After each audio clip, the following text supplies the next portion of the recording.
What's going on, everybody? Welcome back to another edition of Outdoors with Creed Gun Talk. Today I'm going to talk about the different holsters and the different ways that I carry my guns on me. The first video I did like this, I did a video where I was talking about my two pistols. I'll leave that video at the end of this video so you can click on that one and check it out. Also, please hit that subscribe button, like the video, comment on the video, and please share the video. Again, as I said, I'm talking about the different ways that I carry my pistol on me with my everyday carry, whether it's concealed carry or whenever I'm on duty. So without further ado, let's jump into this. So, continuing on, as I said, with my pistols, first things first is safety. So, I have here my Glock 22. There is no mag in that chamber, or no round in the chamber, no magazine in the magazine well. This weapon is clear. Okay? Here I have my Glock 27. Now, as you are watching, magazine is out, and that round has now been ejected and it's placed over here to the side. So gun, ammo, separate places. This weapon is clear. Don't want to have any kind of accidental discharges, especially since I'm here at my brother's house. But let's go ahead and jump right into this. Sticking with the Glock 27, which is commonly known as the baby Glock because of how small it is. This gun, when I'm not at work, I carry this gun with me 95% of the time. If I'm carrying, whenever I'm out of my house, 95% of the time, this gun is on me. This gun, why this gun is, for one, its small, compact design is, in my opinion, the perfect for concealed carry. As I stated in my other video, one of the best things about Glock is the fact that the magazines are interchangeable. So I can put either the Glock 23, which is the compact, or the Glock 22, which is the full size. I can put those magazines in this gun and still be able to fire them. So it gives me the capability of having the magazine capacity of a full-size gun, but I have it in a much smaller subcompact carrying package. There are several ways you can carry your concealed guns. One of my favorite, and probably the one I use the most, is my in the waistband holster. This holster probably looks like it's not very much. This is one of the Blackhawk in the waistband holsters. It's a size 5. This is perfect for this holster with the design. This side here will ride up against your body, so all of the different serrations and your magazine release switch and the handle stipulations on there won't, scratch you up and rub on your side. But this is the way I normally carry my holster. As you can see, I will demonstrate it right here. Step back so you can see me. Holster fits right into the waistband of your pants, and then the clip here, it doesn't really clip, but it hooks up under your belt. So that way, as I'll demonstrate, when you go to draw this weapon out, you get your grip. The only thing that's coming up is your gun. The holster will not come up with you. So then that way you'll get a good clean draw, and then you present your gun out. Also, since I just did that, I'm here in the house by myself. There's nobody in this direction, which is the direction I'll probably be pointing the gun throughout this video. So I just wanted to make sure I let y'all know there is nobody in that direction, so I'm not aiming this at anybody. That's one of the biggest things with firearms is safety. You do not point a gun at anything you don't intend on destroying or shooting. So please do not point your guns at somebody unless you intend to use it. Now, getting back to my holsters, when you pull your gun out and you present it, once you've pulled it out, as you can see, the holster did not come up with me. Now, the challenge with this is reholstering, which you can't just do like any other holster and just slide it back in there. So you need to be extra careful. Look and get the holster and make sure that your gun is in there and seated. One of the reasons I like this carrying style is because I can throw my shirt over it, and as you can see, my gun is concealed. Again, with that size, there's nothing protruding out very much to show that I have a gun up under my shirt. Also, with this same holster, every now and then I will slide it back just slightly to where it's kind of behind me. So even then it might have a little bit of protrusion, but not very much. And it's still in a place where if I need to get to my gun, but be a little bit secretive about it, I can reach around there, get unhook my shirt and lift it up to get my hand on it. But still, when I go to pull, holster stays in my waistband, and I'm able to get my gun up and out and on target.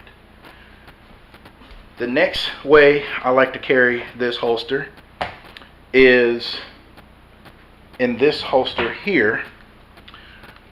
This is what's called a paddle holster. One of the good things about Blackhawk holsters, they come with different ways.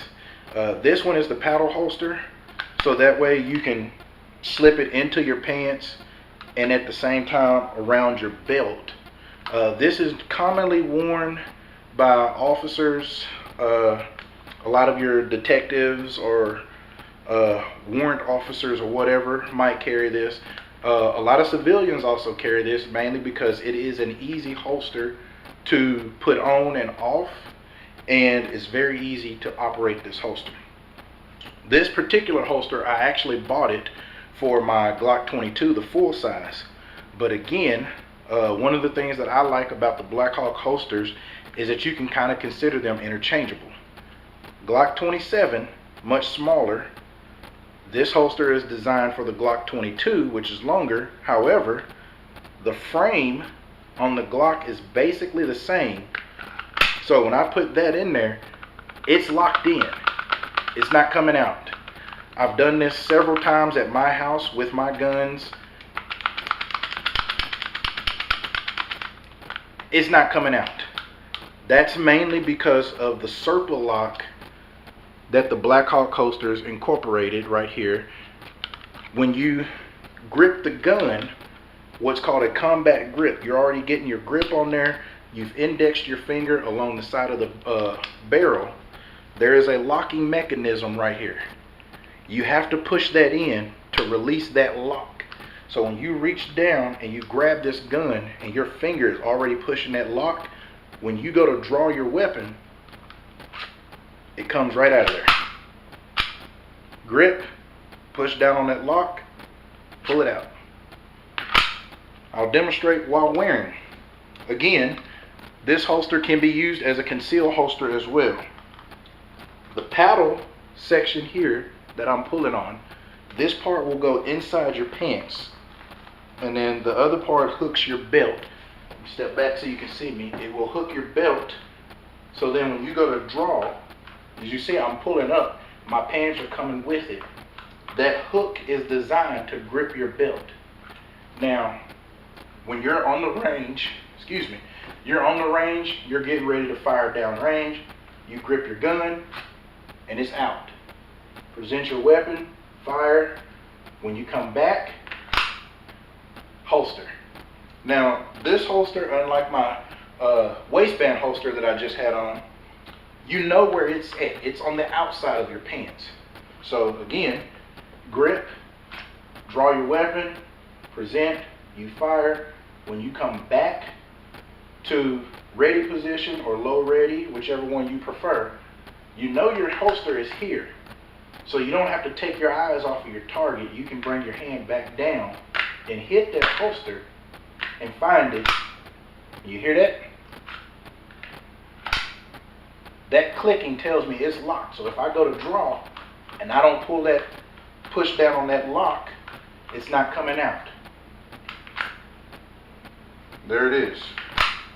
With this holster here, Since it does have that circle lock, I would suggest, and I suggest this for any holster that you buy, whatever holster you buy, because it either fits your budget or it fits your style, your personality, whatever reason you buy, you take that holster with your gun, you go to your local gun range, and you practice drawing that gun out of the holster and firing.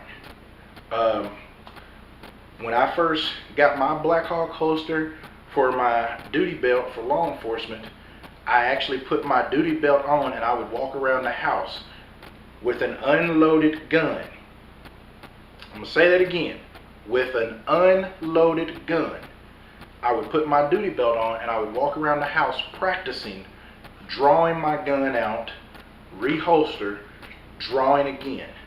Because with the Blackhawk Serpa holsters, you have to get that muscle memory of every time you put your hand on that gun, your finger is indexing the side and hitting that Serpa lock. If you don't, you're going to get in a situation when you need to get that gun out, get it out fast, get rounds down range, and you're going to forget about that Serpa lock. You're going to be trying to pull that thing and you're not going to get it.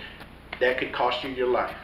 So again, whatever holster you buy, take the time to practice drawing your weapon out of that gun. I would actually suggest you do that before you get on the gun range and you actually got rounds in there, because you don't want to mess around and you go to draw it out, you can't get it out, and then when you finally do, you inadvertently squeeze that trigger and fire a round in a direction you weren't intended on it to go.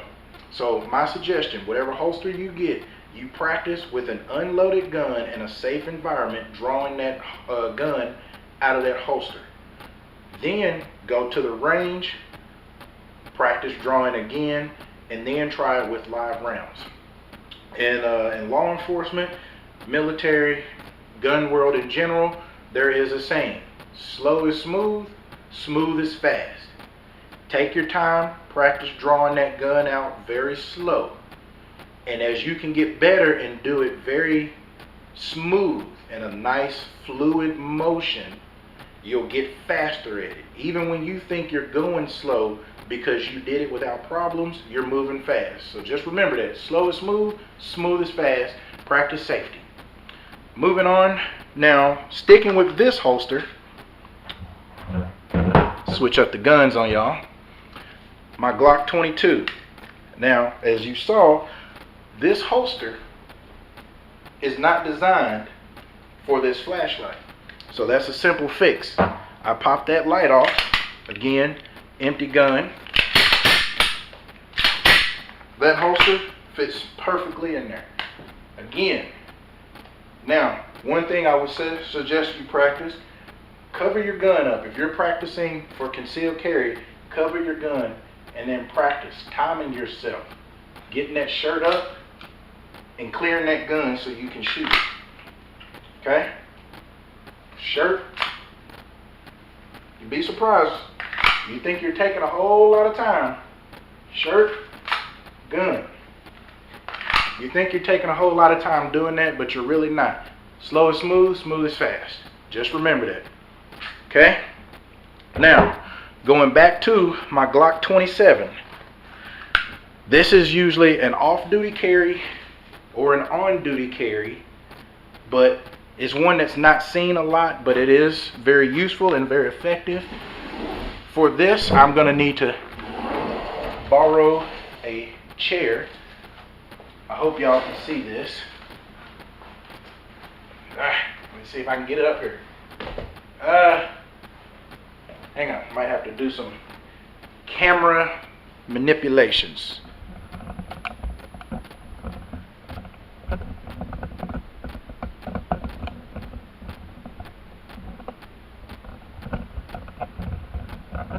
Bear with me, please, please, please. Oh, that ain't going.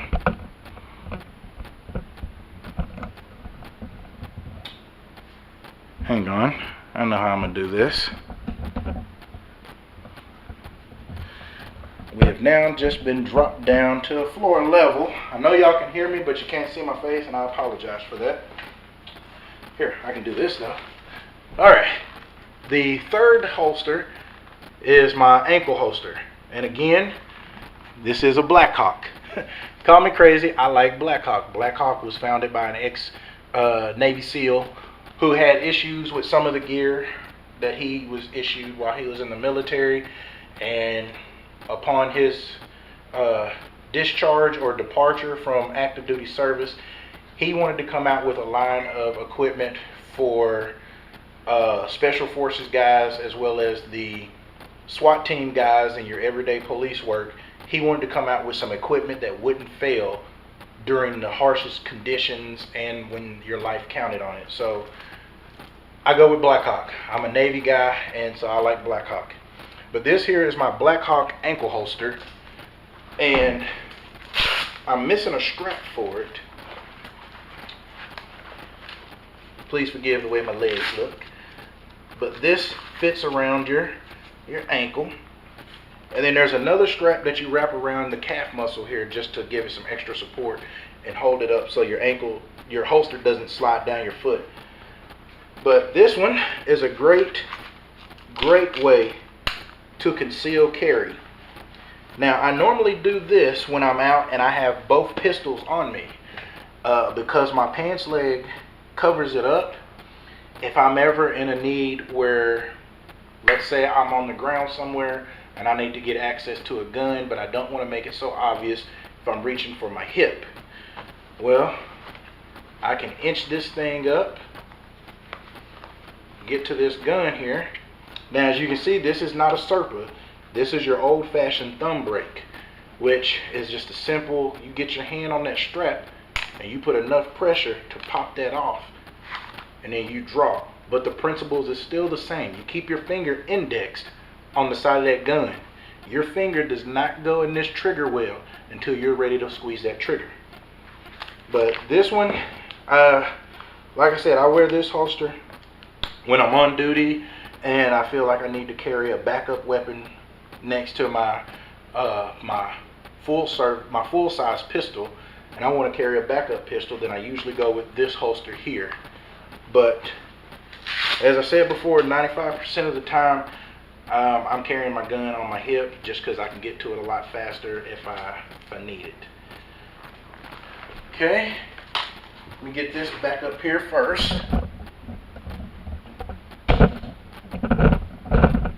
Alright, now moving on. This is one of my favorites. I don't do it very much, except maybe during the fall and winter times. Here in Arkansas, it gets very hot. I don't wear jackets that much. So now this holster, I've had it for a long time. I think this is like one of the only holsters that I own that is not a Blackhawk. No, this is an Uncle Mike's Sidekick holster. I actually bought this when I had my first gun, which was a Taurus. It's a shoulder holster. Okay. Now, my Glock 27 fits in this holster just fine. Again, it's a thumb brake, but this holster also has an extra magazine carrier already attached to it. Now, depending on what holster companies you go with and what holster you get, some of them have the extra carrier for handcuffs. Some of them have a double mag pouch. This one only had a single mag pouch. But this holster here is great for, like I said before, the fall and winter. When you're wearing a coat, then you can put this holster on and then put your jacket or your coat on over, and it conceals your weapon perfect. Again, if you need to get to your gun and be a little bit more, I'm not really sure the word I'm trying to think of, but you're trying to get to your gun without drawing so much attention, you can ease your hand into your jacket, pop that thumb brake, and get your gun out. Now, with that, as I stated before, you need to take this thing to the range and practice with it, so that way you can get used to popping that thumb brake. See that? That was giving me trouble now. But you need to be able to pop that thumb brake on there to get your gun out. Now, normally if I'm wearing this holster, I don't put my Glock 27 in there. I put my full-size Glock 22 in this holster.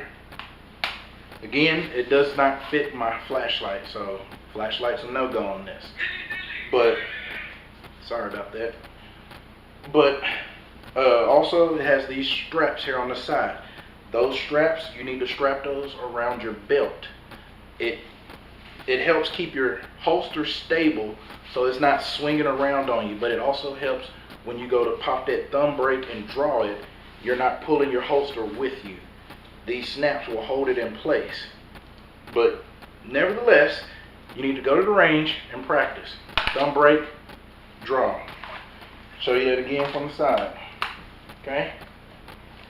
Thumb brake and draw. Clear and safe. Now, the holster that I carry with me right now every day for work, moving up back to the Glock 22 here, but this is my Blackhawk paddle holster. This holster is the exact same as this one, except this holster is designed for my flashlight where this one isn't. And since I'm on duty, I've always got my flashlight on my gun, so it fits right in there, but it still operates on the same principles even with that flashlight. It's in your belt, and you're out. Same thing. Drawing, you're out. Now, the last holster that I have, still a Blackhawk. Surprise, surprise. This is the Blackhawk Level 3 Tactical Duty Holster. The tactical part comes in just because when you add a flashlight to your gun, it's more of a tactical look. So regular duty holsters would not have the flashlight on it, and since it has a flashlight, it's considered in the tactical area. But this is the level 3. Normally this would be on my actual duty belt that I would wear while I was out patrolling, but I just got this one with me, so I won't be able to put this one on. Gun fits in. The only difference with this one is right here, it has this hood.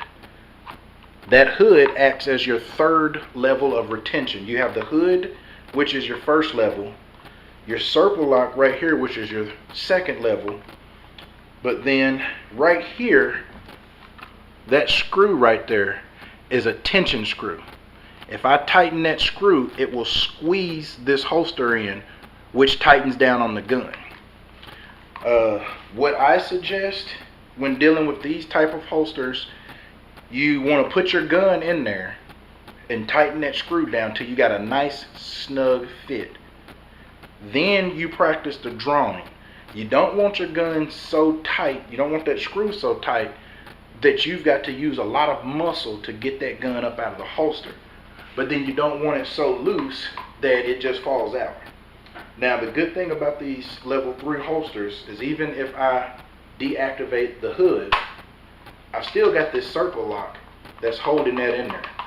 And as you can see, I'm swinging this thing pretty hard. It should have flew out already, but it hasn't. Now, when I went to the police academy and I carried this holster, a lot of people were asking me the way you have to activate or deactivate this hood here, would that not slow me down? We actually ran a gun course where we were timing, the instructors were timing us on drawing from our holsters and shooting at targets. I missed one target, and then I sit there and try to, figure out what I did wrong. And then the instructor reminded me that my timer was still running. So then I fired my other shot, hit the target and stuff. But had I not stopped to take that moment to sit there and just look in awe, like, how did I miss that target? With this Blackhawk circular holster, the Blackhawk level 3 duty holster, I had the fastest time in my group drawing from this holster. So again, whatever holster you get, practice drawing from that holster. To some people, it might look very confusing and hard to operate. But for you, if you practice with that holster, you will get good at drawing this gun out of this holster and getting rounds downrange faster than whether you're competition shooting or you're on the gun range with your department and y'all are doing a competition to see who's the fastest in your department. If you practice with that holster, you will be so fast with it that even you won't realize how fast you're going. Like, I didn't realize how fast I was going until the instructor told me that I had the fastest time up until I messed up on that one target. Had I not messed up, I would have had the fastest time with this Blackhawk level 3 duty holster. But again, put this on your duty belt. It has 2 screws here. My suggestion with this holster, you put it on your duty belt and then line it up where you would want your gun to sit, and then you tighten those screws down, and then they're not going to move until you're ready for this holster to move. But I'll try to demonstrate this, seeing how I've got one hand to hold this holster. If my gun was positioned here on my duty belt, when you would go to draw this weapon, you'd have to first use your thumb to deactivate that hood. Second, don't forget, index your finger and hit that circle lock. Then at that point, you can draw, present your weapon, come back, reholster. Now, once you've dropped it in there, that circle lock has already locked it in. So at that point, if you need to do other stuff, you can, and your weapon is still locked in. If you have to re-engage on a target, all you got to do is now hit that circle lock, redraw your weapon back down range. In order to put the hood back on, you simply just push in the thumb lock, pull your hood back over your gun, release the thumb lock, and your gun is now locked in with a level 3 retention. But it's not that hard. Get it back out and get down range. So that's all of my holsters that I use to carry my pistols. I do have another tactical holster on my tactical belt, which I will talk about that in a later video, talking about my I guess they're called battle belts, and I'll talk about that and how I have mine set up and why I have it set up that way. But again, that's it today for gun talk. Hopefully I'll be back in here to do another gun video for you guys. Again, thank you for watching. Subscribe to the channel, hit the like button, drop a comment, share these videos. I hope these help somebody, and until the next time, stay safe.